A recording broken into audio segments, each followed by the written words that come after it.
Pag-igting ng baha at pagguho, sinasalamin ang kahinaan sa disaster infrastructure.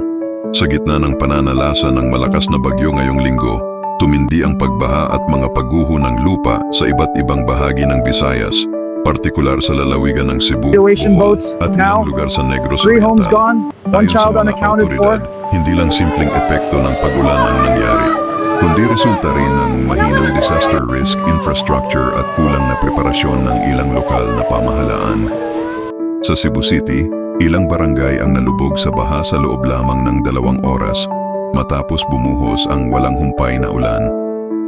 Maraming residente ang natrap sa kanilang mga bahay, habang ang ilan ay inilikas sa mga itinalagang evacuation centers. Sa bayan ng Balamban, isang malaking landslide ang nagdulot ng pagkasira ng kalsada, dahilan upang maantala ang relief operations at delivery ng mga pangunahing pangangailangan. Ipinahayag ng mga eksperto na matagal ng problema ang mahina at hindi napapanahong flood control systems, pati na rin ang kawalan ng matatag na drainage networks.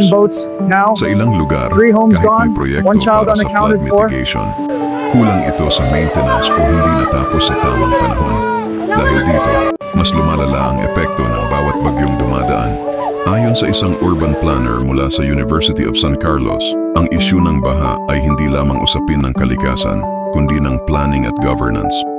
Kung walang maayos na koordinasyon at pangmatagalang solusyon, mauulit at mauulit ang ganitong trahedya. Samantala, nanawagan naman ang mga residente ng Cebu at karatig lugar sa pambansang pamahalaan na paigtingin ang disaster resilience programs, lalo na sa mga komunidad na nasa tabing ilog at gilid ng bundok.